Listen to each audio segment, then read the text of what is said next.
I'm Melisa Idris, and this is The Brand, the show about advertising, how it works and how it works on us. Now, joining me on the show today, I have Prashant Kumar, the senior partner at the marketing consultancy Entropia. He's the former president of IPG Media Brands in Asia World Markets and the CEO of IPG Media Brands in Malaysia. And also, I have Naim Brandich, who is the CEO of the newly established digital marketing agency, Nobleman Creations.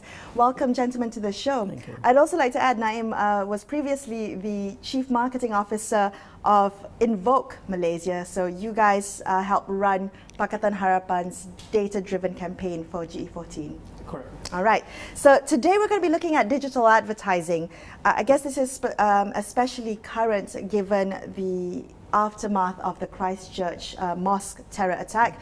Now, we had brands like Burger King, like Spark Westpac, among the many big-name brands planning to leave or have pulled out their ads from Facebook and Google. So this was after the terrorists live-streamed the massacre on that platform. So I guess I'm curious to know, I'll start with you, Prashant, how you make, what you make of this. Is Facebook still an attractive platform for advertisers? Well, I mean, new technology opens new questions of morality and what's right and what's wrong. But the truth is that Facebook has been through much worse in the past. Congressional hearings, Russian interference in US elections. There are so many things that have happened over the years, but there has been really there have been some reactions, some advertisers pulling out and stuff like that, but it hasn't affected Facebook's revenue and growth. So these are transitory. Well, I'm looking at what Invoke spent on Facebook when during the GE14 campaigns. I think you spent more than 800,000 ringgit on Facebook for marketing. Do recent events change the equation for you, Naim, especially with Nobleman Creations? I believe not, because a lot of the advertisers and a lot of the brands out there, we speak dollar and cents. Right. So dollar and cents usually speaks louder than principles when it comes to businesses, and I think that will continue. And I agree with Mr. Prashant when he said that a lot of these advertisers are very pragmatic. They're going to go where the best ROI they can get. And right now, unfortunately speaking, due to the recent tragedy, Facebook and perhaps Google is still one of the best digital advertising avenue that you can spend your money on. You don't think that users of Facebook and Google will punish these platforms and therefore punish advertisers who continue to use them? Well, the truth is that there is an innate understanding among people that new technology can be used and misused. So Facebook brings many benefits to people on an everyday basis in terms of how they can connect with others and communicate with others.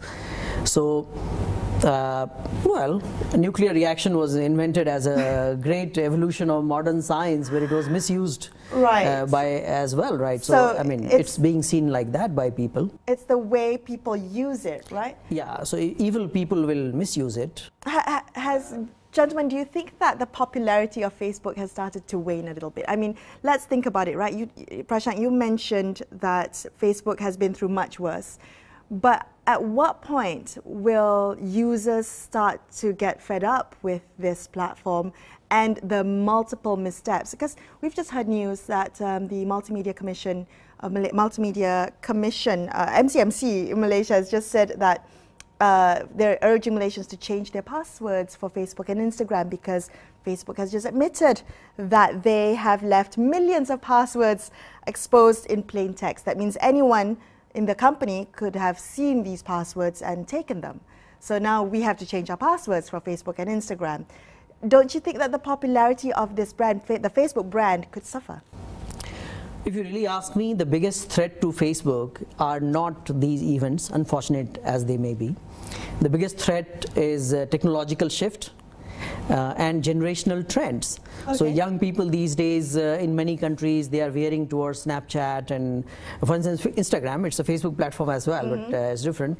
And technological shift is another threat. For instance, tomorrow we may have a social platform based on augmented reality, and if Facebook is not able to catch up with that technology, or they are not the first ones to create a platform in that. Facebook could be made redundant, like MySpace and Friendster. It could always happen, yeah. In the world we live in, nobody can foresee technological shifts, and when they happen really fast, because network effect is really exponential. Right.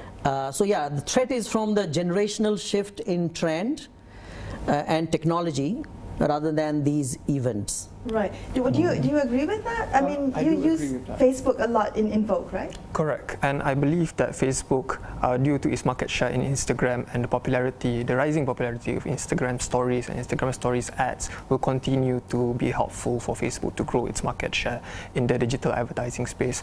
And also going back to the Christchurch event, I don't think we can blame Facebook alone in terms of that. I think regulatory bodies and government agencies will also have to work hand in hand with all these technological advertiser platforms in order to ensure. Do you think Facebook did enough, though? I mean, you know, we had the BBC tech correspondent Rory Callan-Jones saying that Facebook was quite swift in acting, but you know, so many people still saw this, and it went viral. Granted, it was an 8chan user, I think, that did that. But do you think Facebook did enough, in your personal opinion? No, I believe that there is room to improve. I believe there has been lapses in terms of Facebook management and how they handle this scenario. I have seen the reports where they have removed about 7,000 and above of those videos within 24 hours. But I myself personally saw it, so I guess there was still lapses in how they handled that situation. I'm curious to know, you said a little bit earlier, advertisers look at dollars and cents and what makes the most sense in terms of reach. You don't think, so I guess I'm wondering what your thoughts are, both of you, when advertisers, and in an event like this, how should advertisers react to incidents like Christchurch? So advertisers who believe in a higher purpose for their businesses than just selling their products, they tend to show sensitivity by pulling out. However, it's important to understand that all such pullouts are temporary. Okay, so you would expect to see brands coming back? That's what has happened. This is not the first time advertisers are pulling out. I think 2 years back there was some incident where Al-Qaeda funding ISIS funding was coming via YouTube. There was some incident around pedophilia videos, ads being seen next to it. Each time there are these incidents, there is some temporary pullout of some advertisers, but then they all come back. Is it just until people forget and move on to the next big story? Yeah, it's become a corporate communications sensitivity response. Right, what do you think? I agree. I mean, even if you look into Tony Fernandez, he tweeted recently about this. But if I look at AirAsia's Facebook page, right? But AirAsia's Facebook page is still there. His Facebook page is still there? AirAsia's Facebook page. Yeah, it still have 20 million Facebook likes, and I do see recent postings just today and yesterday. So I believe they're going to continue using Facebook in the near future. It's dollars and cents at the bottom line. Really and I think us as a consumer, I think we can expect that from brands as well.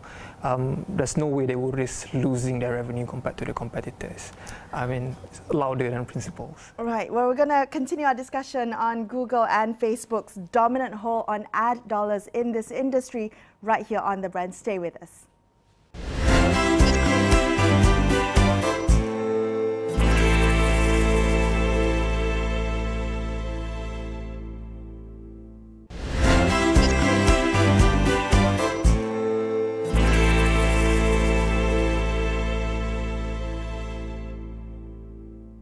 Thanks for staying with us. This is The Brand. I'm Melisa Idris, and we're talking about digital advertising today, specifically Google and Facebook's dominant hold on ad dollars. I'd like to get your thoughts on what this has meant for the industry.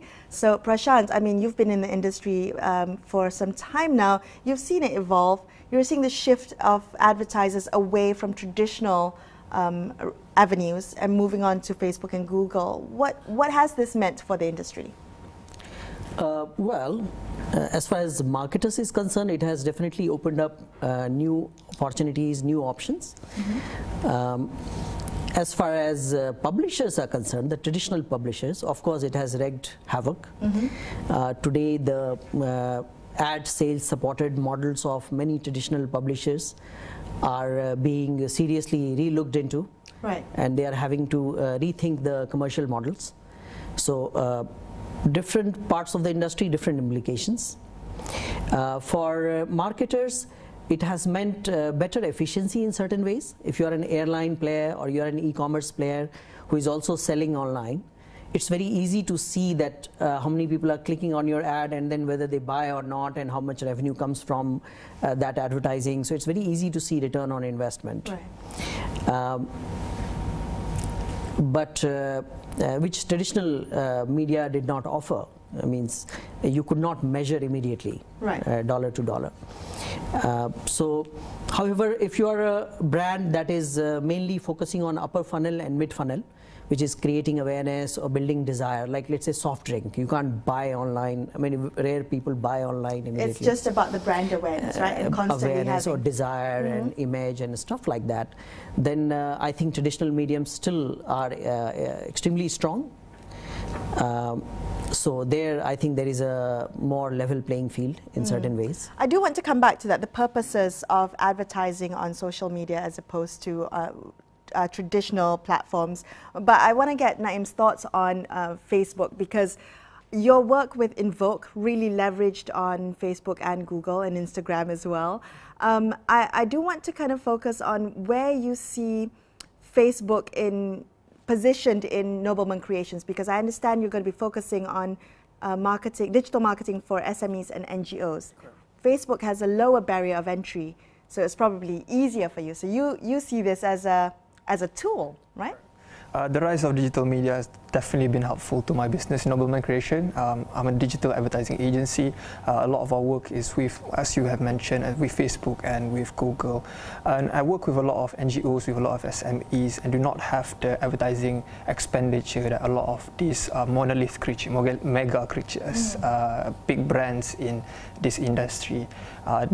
They can't afford to go into most of the traditional spaces available out there. They can't put their adverts on billboards, on radios, on a lot of the newspapers out there. Right. But they can go into Facebook and spend the minimum RM3 per day. I mean, any Tom, Dick and Harry, any small-time micro-entrepreneurs can start running advertisement on Facebook tomorrow if they have a business in mind of something that they want to sell. So I believe Facebook and Google will continue to be a large chunk of our focus at Nobleman Creation. Why though? Why Facebook and Google? What is the benefits, apart from how cheap it is and the low barriers to entry?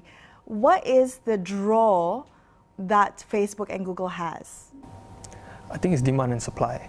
So advertisers, we are just market players, and we listen to the market forces. And right now, if you look at consumers, you look at traffics, they all are at either Facebook, Instagram, Twitter, or Google, and they use this platform a lot of hours in their day, every day.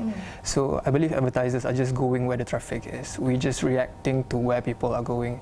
If it's Snapchat next, that's where the advertisers will be soon. I see. Yeah. That's interesting. See, television was a source of entertainment, newspaper was a source of information and stuff. But you talk about Facebook, it's a living platform. People are living their lives on Facebook. Are you on Facebook, Prashant? Very much. How long do you spend on Facebook a day? Well, maybe, I mean, it's not like I spend continuously half an hour, but it'll be like a minute here, a minute there, a few seconds here. Right. You are pretty much, Facebook pervades your life the whole day. And you as well, I take it? Even more, 70 to 80% of my time. It's just a little pause in between things, you know, you just... But even as industry insiders, are you affected by advertising on Facebook? Do you even look at the ads? Does it penetrate your consciousness in any way? So that depends on what ad it is. So versus the traditional media, where it was means you sit in the ad break and whatever ads they show you, you have to watch it. Right. In Facebook, the power, captive audience, right? Correct. You have a captive audience. If you see YouTube, you get to skip the ad in 5 seconds. In Facebook, you can scroll down really fast because you are in a lean forward mode rather than lean backward mode, right? So expectations from commercial messages to be creative, to be share-worthy, to be something different, to bring real meaningful value in exchange for people's attention is a lot more Okay. which is a huge challenge that our industry faces today. Have to capture the attention very quickly. And have to have something meaningful for people. You know, it was really interesting to me that some of about 22 million Malaysians, you know, we have a population of 35 million. 22 million Malaysians are on social media here in Malaysia. 88% of the population from 25 to 34 are on the internet on a daily basis. That makes us one of the biggest Facebook markets in the world. So Malaysia really is, you know, prime ground for advertisers to tap into.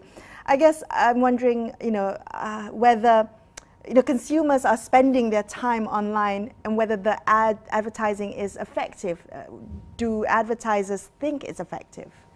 I think at the end of the day, it always falls back to reach. Either you're seeing an ad on TV, on billboards, or on in magazines, or on top of your mugs. At the end of the day, it's about reaching consumers. And Facebook is just one of the many mediums that you can use in order to reach people. And right now, that is where the traffic is at.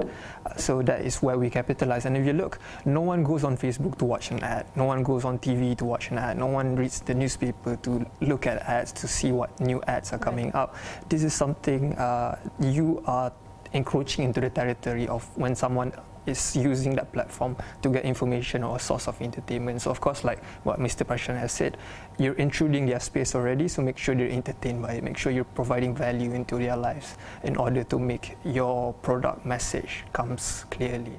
All right, we're going to continue this discussion, especially on how advertisers are changing their budgeting requirements with the rise of social media. That's coming up next on The Brand. Stay tuned.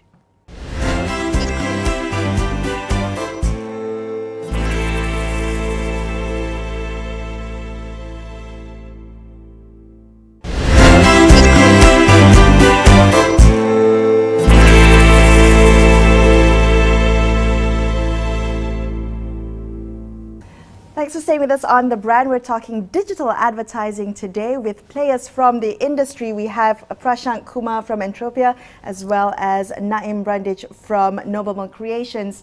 Now, I'd like to talk a little bit about how advertisers are budgeting their resources with the rise of digital media.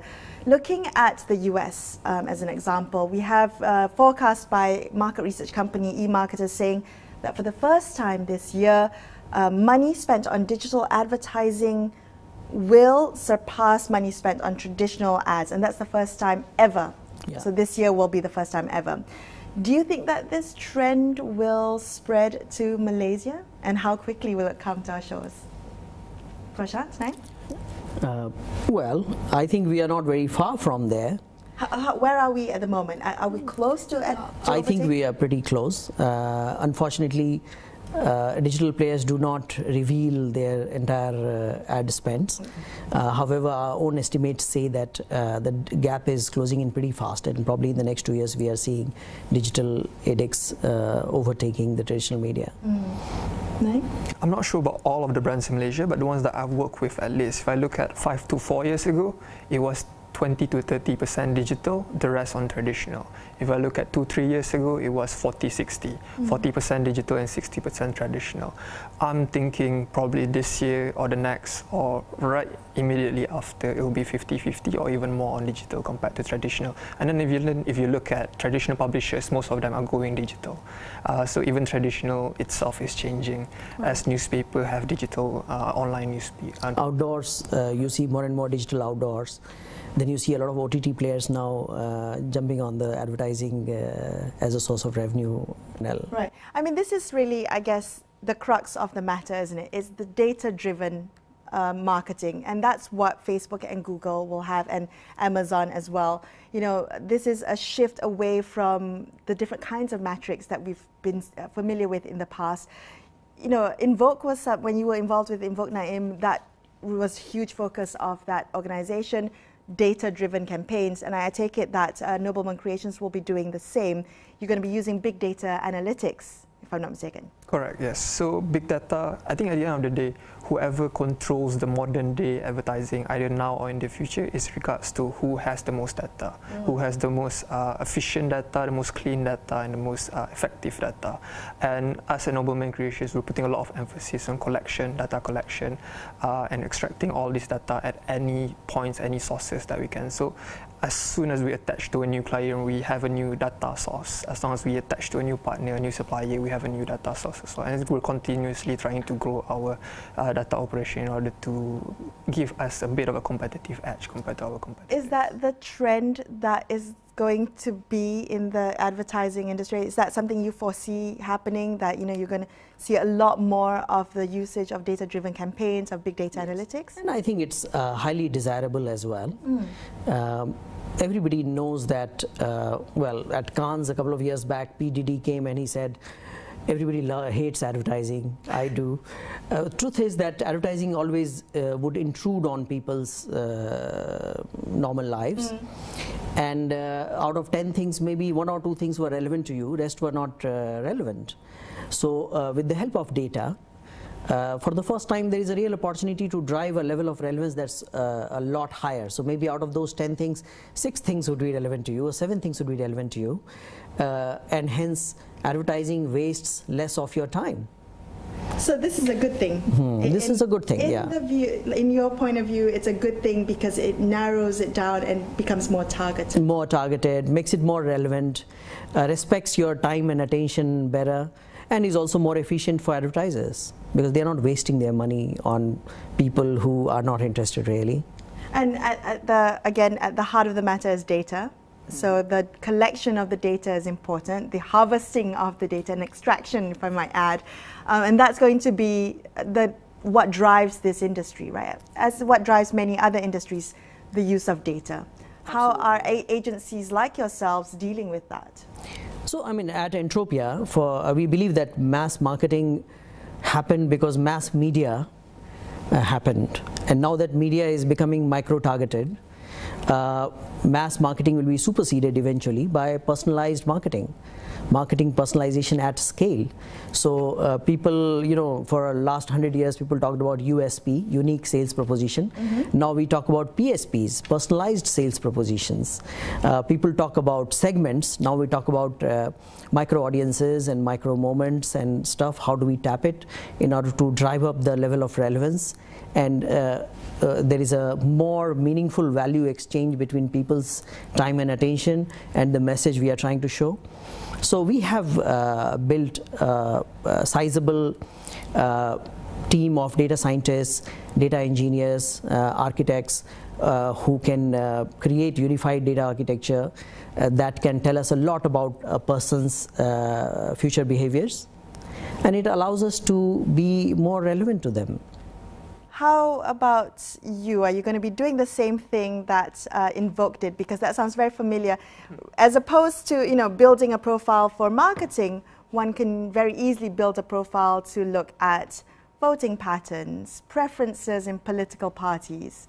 Correct. So big data, and especially if I just may add, automation is a large part of our processes. If you look at how big data is being used right now, for example, how Lazada was mentioned just now, their method of using big data, using data points in order to run ads is based on automation as well. So if I'll give you a case example. If you go to Lazada and you open one tab on Striker or ironing boards, that thing will follow you for the next few months because Lazada advertisers that handles Lazada understands that if you have looked into ironing board but you did not purchase, chances are there is a need to target you compared to the other 22 million Malaysians out there who has shown expressively no interest in ironing boards.